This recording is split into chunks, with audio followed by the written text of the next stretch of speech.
तो अब हम लोग याद रखेंगे, ठीक है, कि ये क्लास 12 मैथ है, ठीक है, टॉपिक मैट्रिक्स।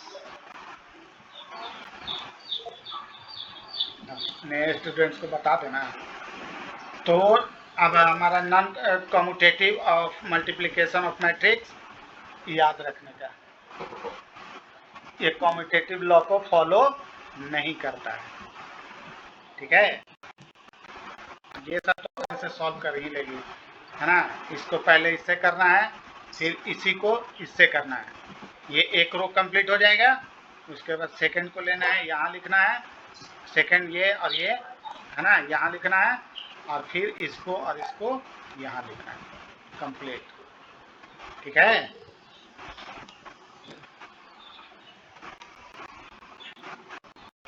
ए बी और बी ए दोनों बराबर नहीं हो सकता। देखो यहाँ दिखा रहा है कि दोनों बराबर नहीं हो सकता।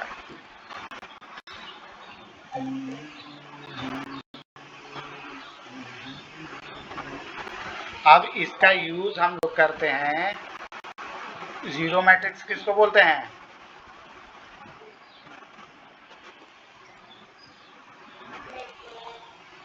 हाँ याद है ना, वो हम लोग यूज करते हैं ना, एक्स इंटू वाई बराबर 0। तो आइदर एक्स बराबर 0 और वाई बराबर 0, है ना। तो वही मैट्रिक्स के साथ भी है, दो मैट्रिक्स का अगर प्रोडक्ट 0 हो रहा है, हाँ, तो या तो पहला मैट्रिक्स 0 होगा या दूसरा मैट्रिक्स 0 होगा, है ना। ये भी 0 या ये 0। देखो दोनों रो कॉलम बराबर है तो वो उसका वैल्यू 0 ही होता है ना। अब आ जाइए प्रॉपर्टीज, ये मेन है। कम्यूटेटिव लॉ फॉलो नहीं करता है, एसोसिएटिव लॉ फॉलो करता है ना, कि पहले दो मैट्रिक्स को मल्टीप्लाई करके फिर तीसरे में मल्टीप्लाई करें, या लास्ट के दो मैट्रिक्स को मल्टीप्लाई कर कर फिर तीसरे में पहले में मल्टीप्लाई करें, तो रिजल्ट बराबर होगा। ऑर्डर चेंज नहीं होना चाहिए, है ना। अगर हम ऐसा करें कि बी और सी की जगह पर सी और बी को मल्टीप्लाई करके ए से मल्टीप्लाई करें तो नहीं होगा, है ना। ऑर्डर चेंज नहीं होना चाहिए, ठीक है। बाकी ए बी को पहले करो या ए सी बी सी को पहले करो, ठीक है। हाँ, ऐसा आप नहीं कर सकते हैं कि ए सी को पहले कर दें और फिर बी से कर दें, ठीक है। तो ऑर्डर चेंज हो गया तो गड़बड़ हो जाएगा, ठीक है। इसको बोलते हैं एसोसिएटिव प्रॉपर्टी। अब डिस्ट्रीब्यूटिव प्रॉपर्टी में याद है कि हम लोग अंदर भेजते थे, है ना। जैसे 2 बाहर है और अंदर में एक्स स्क्वायर प्लस एक्स है, आवाज मिल रहा है ना। तो 2x प्लस 2x ऐसे लिख सकते थे हम लोग। सेम रूल यहाँ भी है, आप दो मैट्रिक्स को जोड़कर फिर इसमें मल्टीप्लाई करो, या दोनों को अलग अलग मल्टीप्लाई करके और फिर जोड़ दो, बात बराबर होगा, है ना। आप सेम काम पहले ए और बी को जोड़ लो, फिर सी में मल्टीप्लाई करो, या ए सी और बी सी को मल्टीप्लाई करके अलग अलग और फिर जोड़ दो, बात बराबर। ऑर्डर चेंज होगा तो कहानी खत्म। आए क्या हुआ? अब यहाँ एक identity matrix multiplicative identity exist करता है ना। मल्टीप्लिकेटिव आइडेंटिटी मतलब 1। तो हम जानते हैं कि आई है, जिसको जोड़ने से कोई फर्क नहीं पड़ता है मल्टीप्लाई करने से, है ना। 1 इज आइडेंटिटी मल्टीप्लिकेटिव आइडेंटिटी। तो आई हमारा, अब हम चाहें तो अपना ऐसे ले सकते हैं, 2/2 का, 3/3 का, है ना। हम लोग किसी का भी ले सकते हैं जितने भी ऑर्डर का है ना, क्योंकि ये तो अपना ये है, ये आइडेंटिटी फंक्शन है। आइडेंटिटी है मतलब इसका मैग्नीट्यूड कितना होगा? 1 होगा, है ना। तो 1 से हम लोग 2 का रहेगा तो 2 ले सकते हैं, 3 का रहेगा तो 3 ले सकते हैं, 4x4 का ऑर्डर का रहेगा तो 4x4 ले सकते हैं। ठीक है, लेकिन ये स्क्वायर मैट्रिक्स के साथ वैलिड है। ठीक है, एवरी स्क्वायर मैट्रिक्स कैसा होना चाहिए? स्क्वायर, यानी कि रो और कॉलम दोनों बराबर होना चाहिए। ठीक है, अब यहाँ पर पहले तो एसोसिएटिव लॉ प्रूव कर रहा है, ये तो तुम लोग कर लेगी, है ना। ठीक है, क्या देखेंगे? कॉलम रो बराबर दिख रहा है, 3 रो है इसका, 3 कॉलम है इसका, 3 रो इधर, 3 कॉलम इधर दिख रहा है। इसका मतलब कि मल्टीप्लिकेशन कर सकते हैं, है ना। मल्टीप्लिकेशन कैसे करेंगे? पहले का रो दूसरे का कॉलम, फिर पहले का रो दूसरे का कॉलम 2, है ना। याद रखने का ऐसे, रो 1 कॉलम 1, रो 1 कॉलम 2, ये हो गया 2 घर, है ना। ये 4 घर होगा क्योंकि 2x2 का है। तीसरा में क्या हो जाएगा? रो 2 कॉलम 1, रो 2 कॉलम 2, बन गया 4x4 का। ठीक है,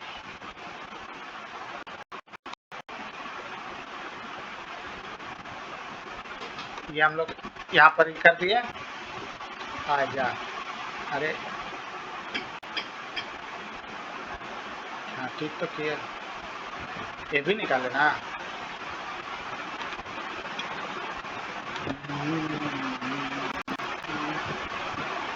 ये भी यहाँ निकाला है ना, और एक छूट गया, 3 कॉलम था ना, एक और यहाँ पर लिख दो। रो 1 रो 2 है ना, रो 3 ये वाला यहाँ हो जाएगा R3 C1 R3 C2। ठीक है, अपना सबको मल्टीप्लाई कर दीजिए, खत्म। इसी तरीके से सब को निकाल के बनाने का जितना प्रैक्टिस करेगी तुम्ही को फायदा है ना। लंबा लंबा सवाल बनेगा, और एक तो इस टाइप का पूछता ही है 4 नंबर 5 नंबर में। इस बार तो नहीं पूछा था ना ऑब्जेक्टिव में कि सब्जेक्टिव में? हाँ तो ठीक है, चलो कोई बात नहीं। नेक्स्ट, अब ये सब प्रूव करने का तो अब समझ में आ रहा है। ए क्यूब का मतलब 3 बार इसी को मल्टीप्लाई कर लेना, है ना। ए को ए से, फिर जो आएगा रिजल्ट उसको ए से, देखो इधर किया होगा, है ना, किया है ना। पहले ए को ए से किया, इधर होगा, ए को ए से किया, इतना आया। अब ये हमारा ए स्क्वायर हो गया, इसको फिर ए से करेंगे तो ए क्यूब निकल जाएगा, है ना। फिर ए से किए, ए क्यूब निकल गया। अब 23 से मल्टीप्लाई करना है तो हम जानते हैं सबको मल्टीप्लाई कर सकते हैं 23 से। उसी तरीके से -4 को सबको -40 से मल्टीप्लाई कर दो, आई है तो आइडेंटिटी लगा सकते हैं मन चाहा ऑर्डर का। तो 3/3 सब है, तो इसको भी हम कितने का रखेंगे? 3/3 का। अब उसके बाद सबको जोड़ दो, क्लियर। आ गया 0 आया तो आंसर प्रूफ। ये सब में ज़्यादा दिमाग नहीं लगाना है, ये सब तो ऐसे ही बन जाएगा। मेन अब आएगा खतरनाक, ये इसके लिए नहीं पढ़ाया गया, मेन इसके लिए पढ़ाया गया जो अब आगे आने वाला है। ये सब में ना ट्रिग्नोमेट्रिक फॉर्मूला लगेगा, है ना। इसको यहाँ भेजेंगे तो कितना हो जाएगा? cos square cos theta sin theta, फिर cos theta sin theta minus, और यहाँ cos स्क्वायर थीटा। इधर भेजेंगे sin स्क्वायर हो जाएगा, इधर भेजेंगे sin theta cos theta minus हो जाएगा, इधर भेजेंगे sin theta cos theta plus हो जाएगा, इधर भेजेंगे sin स्क्वायर थीटा हो जाएगा। अब ऐड करेंगे तो ये दोनों मिलकर क्या हो जाएगा? 1, ये दोनों मिलकर 0, ये दोनों मिलकर 0 और ये दोनों मिलकर 1। कहानी खत्म। ठीक है, एकदम इजी है, कोई ज़्यादा दिमाग नहीं लगाने का। ये तो ये सब निकालना तो अब सीखिएगा ही, है ना। ये सब में तुम लोग को दिक्कत नहीं होगा, दिक्कत होगा तो फिर बता देने का कि यहाँ पर दिक्कत हो रहा है। ये वैल्यू निकालने का तरीका है ना। इक्वेशन बनाने का तरीका कैसे करेंगे, 2x और नीचे में 3x, यहाँ भेज देंगे, ये हो गया -y और y। अब दोनों को ऐड करो, कितना हो जाएगा, 2x -y, कितना हो जाएगा, 2x -y, और ये हो गया 3x + y। अब ये भी ऐसा और ये भी ऐसा, है ना, ये नहीं रहेगा। तो अब दो मैट्रिक्स बराबर कब होगा, जब सेम पोजीशन का एलिमेंट इक्वल हो। तो ये इतना बराबर 0, 2x - y = 10 और 3x + y = 5। दोनों को सॉल्व कर दो, जैसे हम लोग 10 क्लास में करते थे। कट गया 5 5 15, x आ गया 3। अब किसी एक में पुट कर दो तो हो जाएगा कितना, y हो जाएगा 6 - 4 लगेगा, 4/5 कितना होगा, 4 × 12, 9 इधर गया -4। ठीक है, ये भी निकल जाएगा। इसको अपने चारों से मल्टीप्लाई कर देंगे और इन दोनों को आपस में जोड़ लेंगे और दोनों को इक्वेट कर देंगे, खत्म। फिर ऐसे ही इक्वेशन सॉल्व कर देंगे। ठीक है, आज इस सबको कंप्लीट करना, तो इसके आगे हम नया चैप्टर शुरू करेंगे। नया चैप्टर बोल रहे हैं, मेन इन्वर्स निकालना, है ना। इसका मेन काम है, यूज है इन्वर्स निकालना। तो सबसे पहले ट्रांसपोज सीख लो। ट्रांसपोज का मतलब होता है कि किसी मैट्रिक्स को के पोजीशन को चेंज कर दो। जो एलिमेंट रो में है उसको कॉलम में लिख दो, है ना।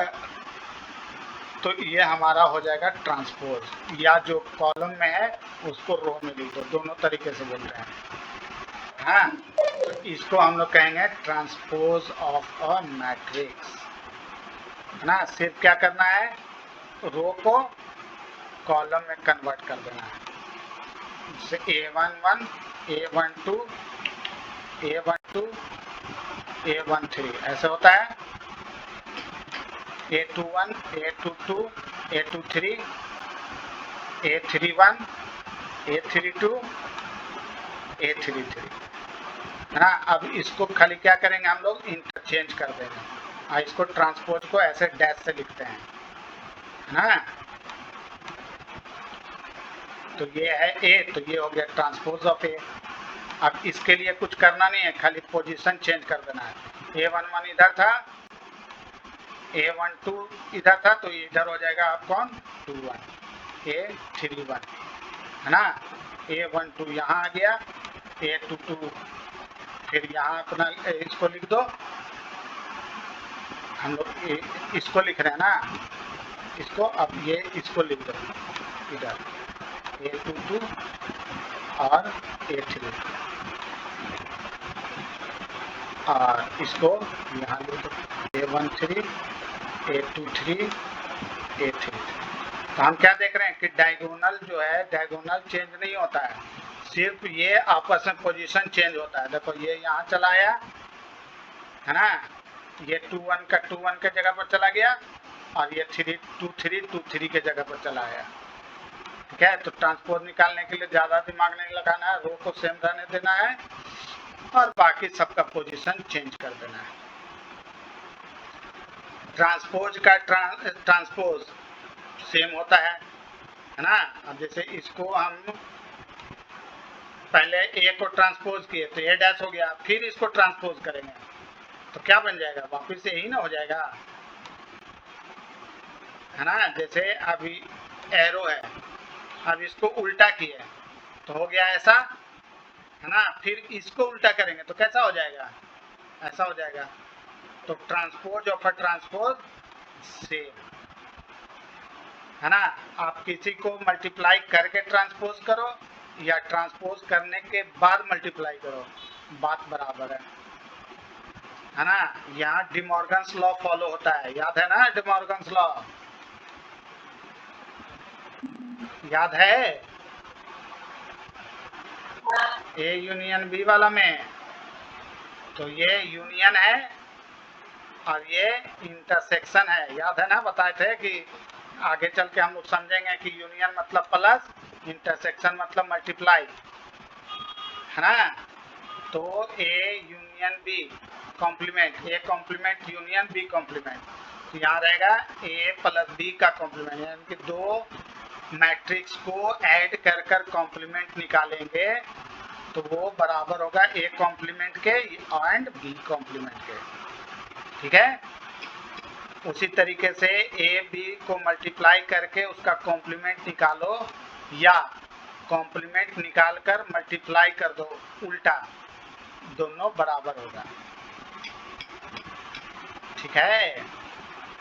इसको बोलते हैं क्या, डिमॉर्गन्स लॉ।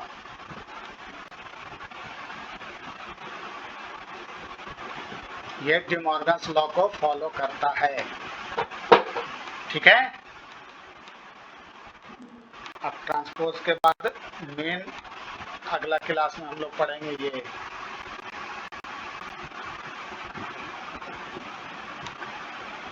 स्क्यू सिमेट्रिक और सिमेट्रिक, ठीक है। ये हम लोग नेक्स्ट क्लास में देखेंगे, ठीक है।